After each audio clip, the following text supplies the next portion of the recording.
نو دوستانو ته مده چې روغ او جوړ خوشاله به وي او د مهال به ګورئ FG Tabs یوټیوب چینل. درنو دوستانو په نننۍ ویډیو کې مې تاسو لپاره یوه ډېره خوندوره طریقه راوړې ده.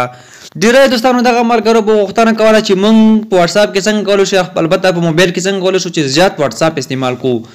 اوس دوستانو هیڅکله هم دې ته اړتیا نشته چې تاسو په یو موبایل کې زیات واتساپ استعمال کړئ. زیات واتساپ ډاونلوډ کړئ، ورته ملټیپل اکاونټ ډاونلوډ کړئ تر څو واتساپ اکاونټونه پکې زیات کړئ. دوستانو اوس تاسو کولی شئ په یو موبایل کې په یو واتساپ کې 10 اکاونټونه هم جوړ کړئ. لکه تاسو په یو موبایل کې په یو فیسبوک اپلیکیشن کې تاسو 10 آیډیان یا 15 آیډیان جوړوئ، همدغه شان دوستانو تاسو کولی شئ په خپل موبایل کې په یو واتساپ کې 10 واتساپ اکاونټونه جوړ کړئ. څنګه به دوستانو دغه جوړو ویډیو تر پایه سره وګورئ. ویډیو سکیپ کوئ ما که ویډیو مې خوښ شوه ضرور در سره لایک کړئ او زموږ یوټیوب چینل هم مخکې در سره سبسکرایب کړئ.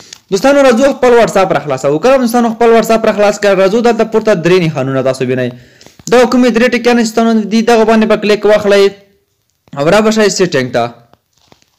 دغه سیټینګ دوستانو کلیک کړئ. سیټینګ دوستانو کله چې موږ سیټینګ کلیک وکړو په سیټینګ کې موږ ته یو بل دلته اپشن راکوي. دوستانو تاسو کتلی شئ دغه چیک مارک دغه کوم نښان چې وینئ همدغه نه به تاسو دوستانو کلیک وهلی. که تاسو واتساپ اپډیټ کړی نو تاسو به لومړی پلی سټور ته لاړ شئ، خپل واتساپ به اپډیټ کړئ او بیا به دغه طریقه دوستانو تاسو وکړئ. بیا به دوستانو راشئ دغه اډ اکاونټ یعنې د جمع علامات چې کومه وینئ په دغه باندې به کلیک وهلی. دوستانو په دغه باندې چې کله کلیک واخیستو لکه شي به انتظار کوو دا یو څه لوډینګ اخلي. دوستانو تاسو کتلی شئ اوس به دلته موږ ته یوه صفحه راشي. دغه واتساپ څخه بالکل ونه وته، تاسو به وایئ چې دغه واتساپ خو ختم شو یا لاړو. دلته دوستانو تاسو بیا هم لیکلي دي اډ اکاونټ. دوستانو نزول لاندې اپشن باندې کلیک اخلو، دلته خپل هغه شماره ورکوو چې دوستانو په کومه شماره باندې موږ واتساپ جوړوو. دوستانو تاسو کتلی شئ زما سره خو اوس کومې 2 شمېرې چې په دغه موبایل کې خلاصې دي هغو باندې ما واتساپونه لا مخکې خلاص کړي دي، خو دلته یو بل نمبر سره دی د افغان بسم. چې افغان بسم ته اکثره وخت کوډونه هم نه ځي، نو اوس وخت کې نو دغه بیا هم یس باندې کلیک اخلو. که کوډ چېرته ورغی تاسو ته به مخکې طریقه م وښایم. دوستانو دلته مو چې کله کلیک واخلئ هغه نمبر ته یو کوډ ورځي، کوم نمبر چې تاسو په دغه ځای کې ورکړی. دوستانو تاسو کتلی شئ 10 دقیقې وخت یې واخیسته.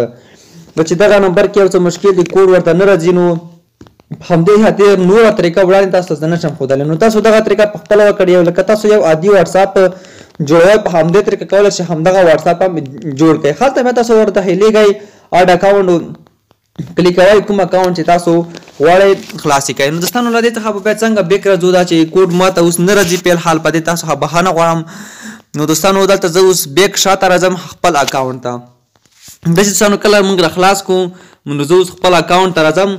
پورته همغه 3 خطونه باندې دوستانو تاسو بیا کلیک واخلئ، سیټینګ ته به راشئ. په سیټینګ کې همدغه پورته چک مار دوستانو بیا به تاسو دغه ووهئ. دلته به تاسو خپل بل واتساپ لکه ما ته دغه لومړی واتساپ راغلی دی، دلته ما جوړ کړی دی دغه 9 نمبر باندې. همدلته به تاسو همدغه شانتې لکه ما چې اوس بل نمبر ورکړه 20 نمبر و هغه واتساپ به هم دلته کولی شئ همغه باندې کلیک واخلئ، د هغه ټوله ډیټا به تاسو ته راځي. نور واتساپونه هم کولی شئ دوستانو دی ته ور زیات کړئ.